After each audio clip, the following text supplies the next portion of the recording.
नमस्कार। India speaks daily में आपका स्वागत है। इंडिया स्पीक्स डेली अर्थात no left, no right, only Sanatan voice और मैं हूं संदीप देव। आज मैं ट्विटर देख रहा था और ट्विटर पर जो लोग न्यू इंडिया का नारा देते थे, ट्विटर पर जो लोग नया भारत कहते थे, ट्विटर पर जो लोग स्किल इंडिया इस तरह के नारे देते थे, आज वो इंडिया शब्द के विरोध में उतरे हुए हैं और उस पर भी उनके तर्क हैं। अब वो भारत की बात कर रहे हैं और इसकी शुरुआत किया असम के मुख्यमंत्री हेमंत बिस्व शर्मा ने। ये हलचल क्यों हुई, ये जानने का प्रयास किया। मैं न्यूज़ से कटा हुआ था तो पता चला कि जो विपक्षी पार्टियां हैं, कांग्रेस के नेतृत्व वाली, उनकी बैठक हुई है बेंगलुरु में और उन्होंने अपने महागठबंधन जो है बना रहे हैं 24 के इलेक्शन के लिए। तो यूपीए जो था उसका नाम अब बदल कर उन्होंने कर दिया है इंडिया। इंडिया यानी कि इंडियन का आई, नेशनल का एन, डेवलपमेंट का डी, इंक्लूसिव का आई और अलायंस का ए, इंडिया। और जिसके कारण ये हलचल सोशल मीडिया पर दिखी और जिसके कारण जो कल तक न्यू इंडिया, स्किल इंडिया इसके नारे लगाते थे, आज वो सीधे इंडिया के विरोध में उतर आए हैं। यानी एक बात तो क्लियर है कि दोनों में से किसी पार्टी के लिए इंडिया या भारत उससे ज्यादा महत्वपूर्ण अपनी अपनी पार्टियां, अपने अपने नेता हैं। और इसीलिए जो लोग कल तक इंडिया को न्यू इंडिया का नाम देते थे, वो आज इंडिया शब्द पे बरस पड़े हैं। अब उनको भारत याद आ रहा है। तो भारत अगर याद आ रहा है तो इतने 9 साल से आप हैं, संविधान में संशोधन कर लेते। उसमें जो इंडिया और भारत दोनों शब्द लिखा गया उसको हटा के भारत कर लेते। तब तो आप नई न्यू इंडिया, अपनी इंडिया कर रहे थे, जिसमें सिर्फ एक खलीफावाद चले, जहां पासमानदावाद चले। लेकिन अब आपको प्रॉब्लम हो रही है। तो ये राजनीति है, क्षण क्षण अपने रूप बदलती है। हम इस खबर में जानेंगे कि एनडीए और इंडिया दोनों में कितने गठबंधन हैं और क्या ये जो इंडिया बनाया गया है वो इंडिया रह भी पाएगा, विपक्षी एकता रह भी पाएगी, या फिर 24 से पहले इसमें कई भगदड़ मचेगी, जैसा कि आपने देखा महाराष्ट्र में शरद पवार के खेमे में ही मची। जैसा कि आपने देखा रामविलास पासवान के जाने के बाद उनके बेटे और भाई में ही झगड़ा पैदा कर दिया गया। तो ये कितना इंडिया रह पाएगा ये भी देखने की बात है, परंतु इसके लिए इंडिया शब्द को गाली नहीं दिया जा सकता। उसको गाली देने का मतलब है कि आप अवसरवादी हैं, अपने हिसाब से सिर्फ जुमले गढ़ते हैं। आपके जुमले पे कोई प्रहार करे, तुष्टिकरण करे तो आप कहते हैं अब हम संतुष्टिकरण करें। ये नहीं होना चाहिए। तो आप लोग वीडियो को लाइक कीजिए, लाइक जरूरी है ताकि आपको वीडियो मिलता रहे, सजेस्ट करता रहे यूट्यूब। चैनल सब्सक्राइब करिए, कराइए, ज्वाइन बटन से चैनल को बचाए रखिए और सब्सक्रिप्शन जरूर भरिए। अभी कुछ समय से आपको सब्सक्रिप्शन में दिक्कत आ रही होगी भरने में। बैंक रोज रोज हमारे लिए, लगता है मेरे लिए, कुछ स्पेशल कानून बना रही है।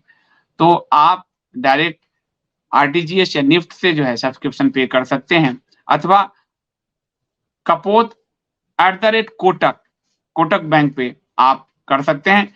मोबाइल वाला अभी 5-7 दिन की दिक्कत है यूपीआई में, क्योंकि बैंक ने अभी अकाउंट को सील कर दिया है। कुछ कागजात वो मांग रहे हैं, वो कागजात हमने उनको दिया है। तो आप बने रहिए, मैं लौटता हूं इस प्रोमो के बाद।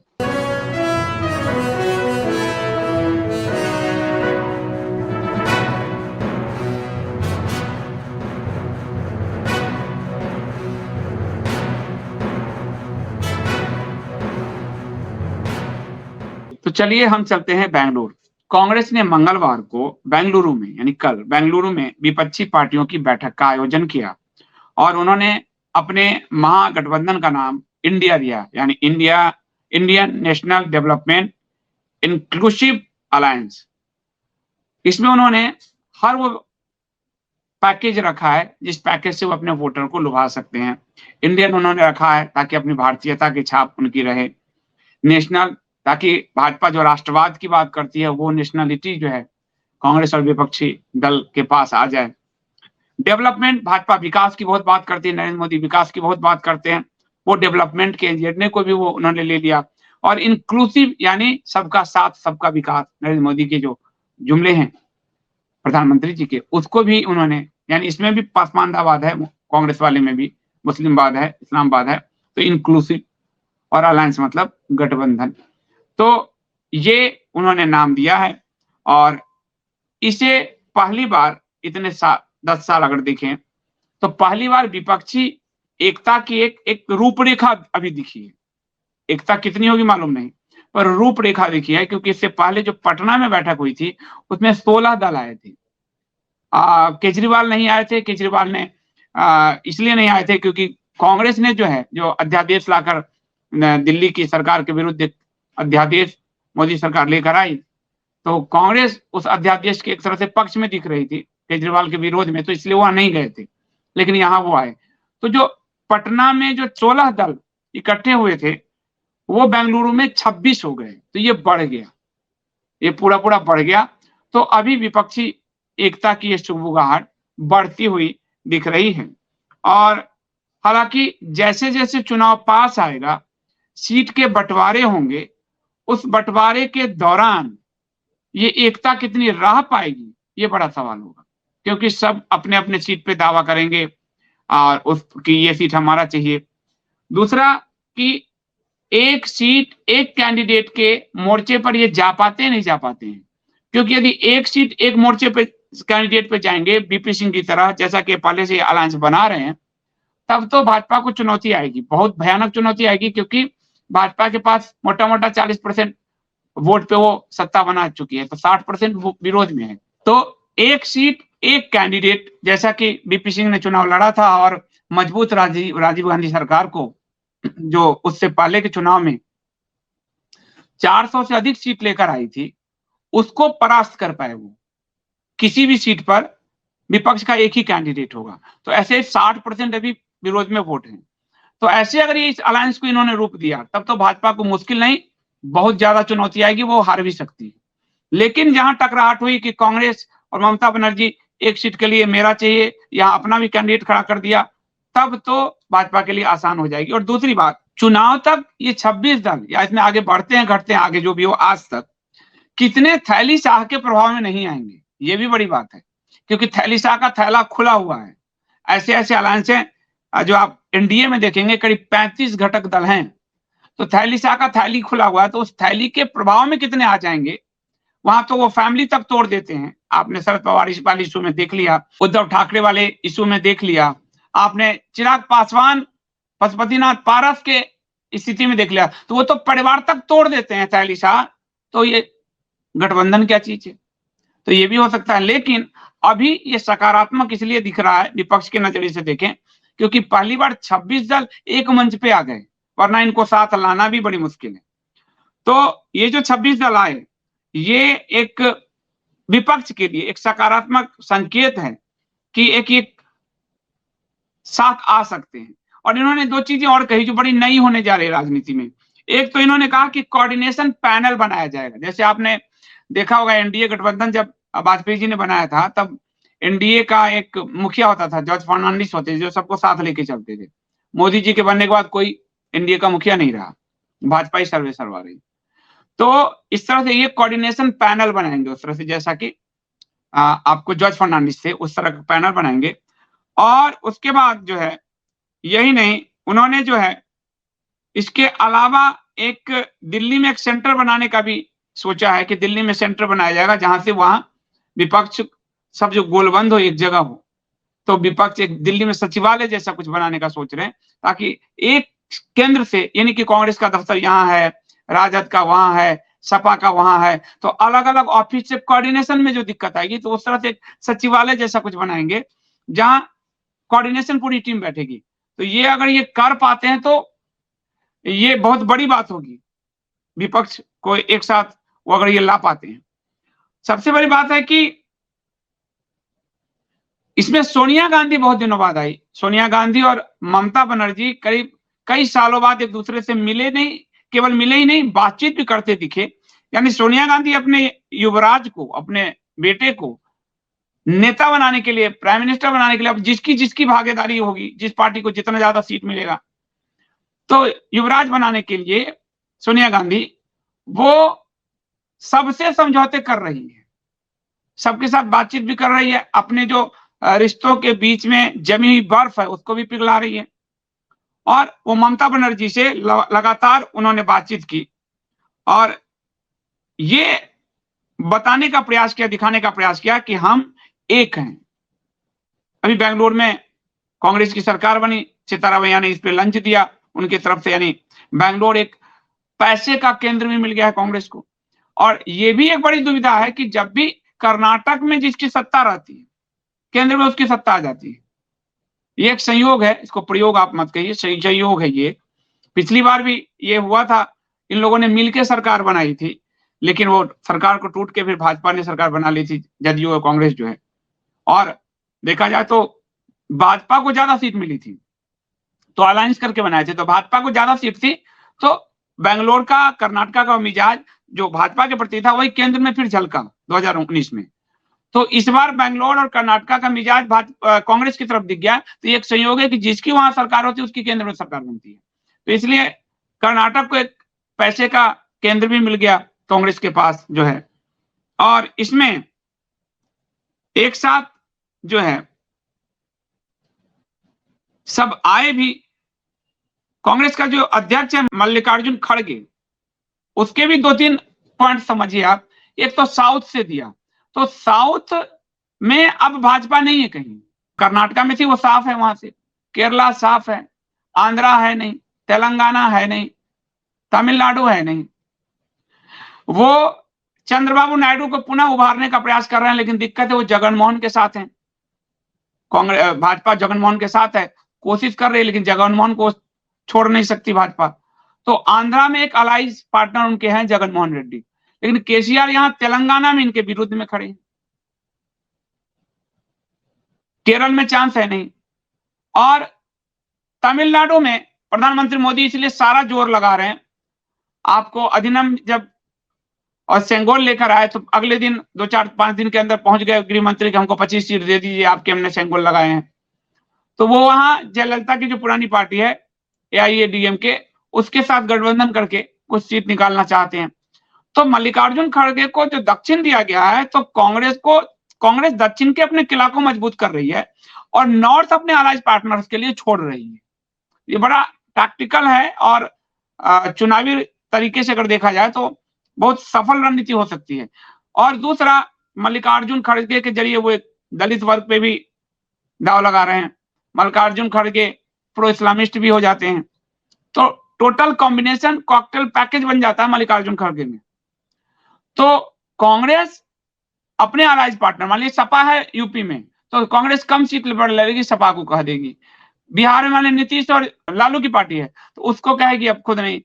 ममता आ गई है तो बंगाल में ममता, और यहां साउथ वो लड़ेगी। तो ये कांग्रेस ने बड़े दिमाग से खेला और इसीलिए उसने दक्षिण से अपना अध्यक्ष भी बनाया।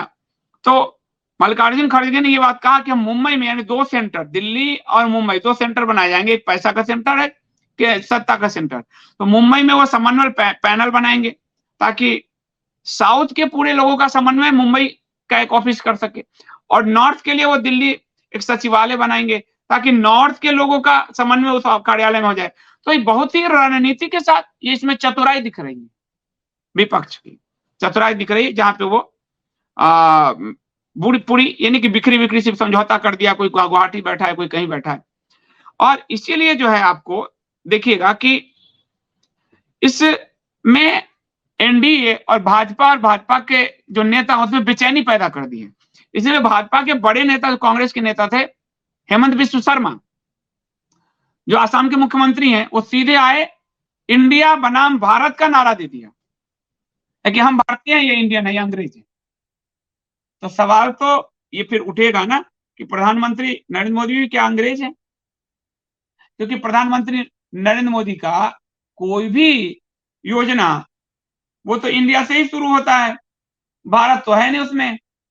Make in India, skill India, develop India, new India, यहां तक कि प्रधानमंत्री नरेंद्र मोदी ने तो नई इंडिया की अवधारणा भी गढ़ दी, इसमें सिर्फ वही होंगे पूरी तरह से।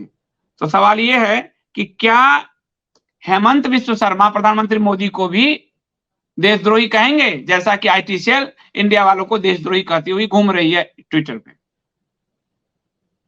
कहेंगे, क्योंकि सारे नरेंद्र मोदी की सारी योजना इंडिया को लेकर है, भारत को लेकर तो कहां दिखता है? आप बताइए भारत को लेकर कुछ दिखता हो? तो ये बेचैनी और ये घबराहट पैदा कर रही कि इंडिया नाम से इंडिया पे हमला करने में इनको नहीं बनेगा, इसलिए ये पहले से नैरेशन क्रिएट कर रहे हैं कि इंडिया को हम एक तरफ कर देंगे, भारत लेकर चलेंगे, और वहां नरेंद्र मोदी खुद गिर जाएंगे। इंडिया पे हमला मानी देश पे हमला माना जाएगा, जैसा कि भाजपा ने अपने आप को बनाया कि भाजपा पे हमला मतलब हिंदू का पे हमला, जबकि हिंदुओं की सबसे बड़ी द्रोही पार्टी यही है। आप मंडल कमीशन में हिंदुओं को बांटने से लेकर कश्मीर में हिंदुओं के पलायन के समय भी सत्ता, अभी मणिपुर में हिंदुओं के पलायन के समय सत्ता, बंगाल में हिंदुओं के पलायन के समय सत्ता, सच्चर कमेटी का द्रुत गति से तेजी से उसको लागू करना, उसके बाद देश के 35% संसाधनों पे एक खास वर्ग को, मत्स्य वर्ग को अधिकार दे देना, सरकारी नौकरी आईएएस आईपीएस से लेकर सेना तक का स्ट्रक्चर खराब कर देना, 2 लाख की कमी है सेना में, स्ट्रक्चर को बर्बाद करके मत्स्यवाद को घुसेड़ना, तो इनसे ज्यादा तो किसी ने नहीं किया।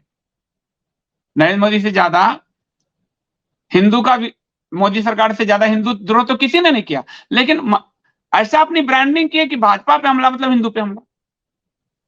तो वही विपक्ष ने किया है कि विपक्ष पे हमला यानी इंडिया पे हमला। तो यहां तू डाल में पात वाली स्थिति पर जो है चीजें बढ़ी है। अब यहां है कि अब इसका काउंटर क्या नरेंद्र मोदी की लोकप्रियता कर पाएगी? तो नरेंद्र मोदी की लोकप्रियता में भयानक छेद हुआ है। 14 में भयानक छेद हुआ, 19 में भी उनकी ज्यादा सीट आई, लेकिन उस समय पुलवामा हो गया, ये सब जो एक पूरा नेशन का मूड अलग हो गया, वरना उनके खुद के सर्वे उनको बहुमत से नीचे दिखा रहे थे। और 24 में तो हिंदू द्रोह उनका साफ सामने आ गया, हिंदू मूर्तियों मंदिरों के विध्वंस से लेके और पासमानदावाद संतुष्टिकरण को खुलकर अब बोल रहे हैं, वो तो खुल के आ गया।